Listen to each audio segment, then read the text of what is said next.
I can begin straight away with the presentation, which contains a number of photographs. Those photographs are actually all, or most of them are all, in my book, in the English edition of my book. My name is Hasan Rohanovic, as Mark already said, and I spent the entire time of the war in Srebrenica until the end. I lost my parents and my brother in Srebrenica, and my uncle and my other relatives and friends. So basically, I am the only survivor of my family after the fall of Srebrenica. I continued gathering evidence and documents and information after July 95 to actually show and describe the other side of the story. And the other side of the story is related to the role of the international community in the events in Srebrenica, because I realized that there was a court based in The Hague, the Netherlands, which was tasked with prosecuting the war crimes, the war criminals responsible for war crimes and genocide committed on the territory of former Yugoslavia. So that tribunal, located in The Hague, was actually already doing the job in terms of prosecuting the Bosnian Serbs and other individuals who were responsible for commission of war crimes. However, at the same time, and the case of my family is one of the examples which shows how great responsibility lays on the shoulders of the international community. I decided that the other side of the story, that the responsibility of the international community, is actually something that no court in this world, no organization, no investigative body was prepared to do. This investigation was something that no one wanted to do. So I was forced, after I spent several years going from one capital in Europe to another. I went to London several times, Paris, Netherlands. I was in Washington, D.C. twice, and Oslo and some other places, where I actually demanded from the official authorities in those countries to investigate the role of their own troops, politicians, decision makers during those days of July 95, and determine the role, the level of the responsibility of their own nationals. Of course, I tried to do the same with United Nations, which proved to be even more difficult.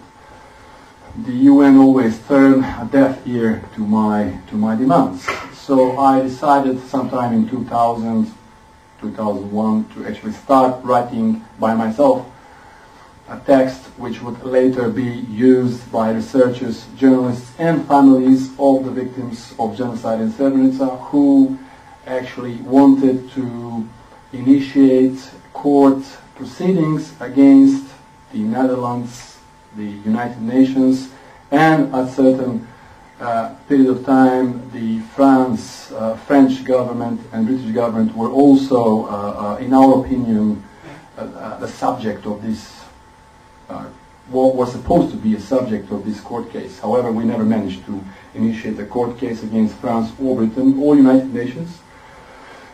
I have initiated a court case against the government of the Netherlands about 5 years ago. It is still going on, and I really cannot tell you when it's going to end, because it's been taking such a long time. Now I'm going to do a presentation with photographs to show you only one part of the story. My book covers the period of about 2 years, which is the time of the UN safe area, from the moment it was created until the moment it was killed. But now I can only, because of the time limit, show you photographs which describe the situation at the days of July 95. I don't know why this is not moving now. Marco, can you help me with this? Okay, so it's coming. So, okay, the picture is not so sharp, but for those who don't know so well where Srebrenica is geographically located in Bosnia or former Yugoslavia, this is the situation. And we have these towns around Srebrenica. Potocari is an important place in the whole story because that's where the Dutch battalion, UN peacekeeping unit was located. Vlasenica, that's where the so-called Drina Corps of the Bosnian Serb Army Corps was located, and that's where the plan was created to attack Srebrenica. And we had Zvornik, where the police headquarters was created, from which also police units participated in the killing of the people of Srebrenica, and the other places whose names are mentioned in various documents describing the war crimes committed in those days. So, as I said, I will jump into the 8th July.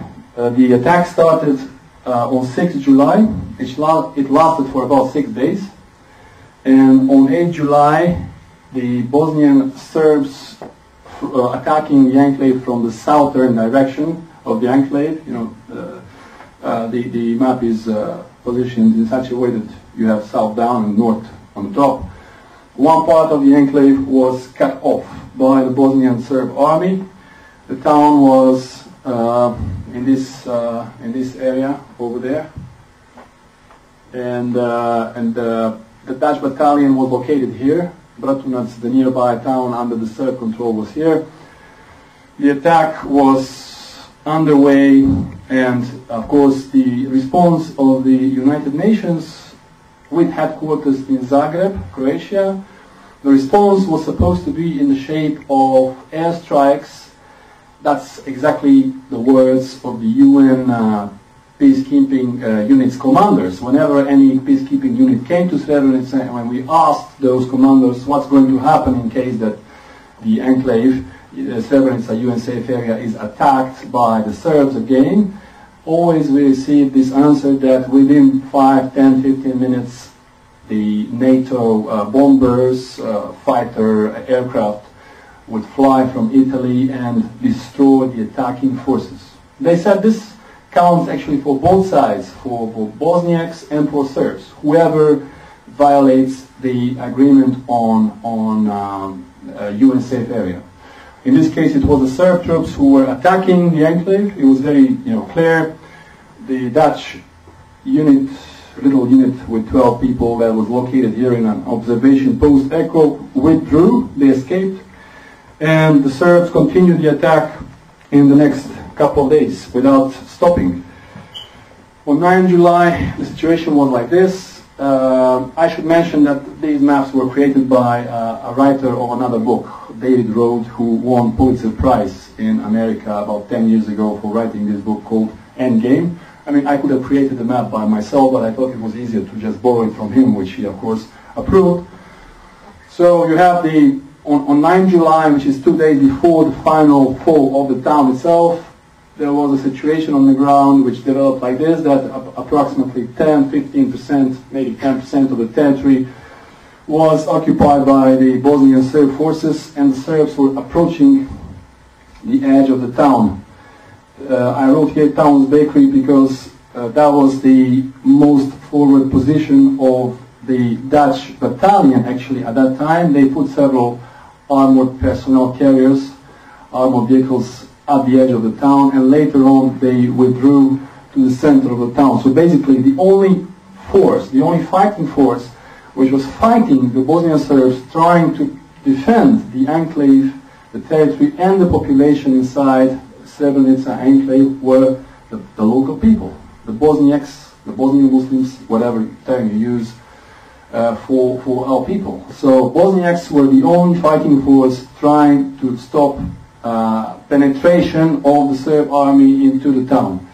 The Dutch, later on in 1999, United Nations published their report on Srebrenica, and Kofi Annan wrote in the report, exactly, I'm going to quote his words, he said that the Dutch peacekeeping troops did not fire one single bullet at the attacking Serb forces.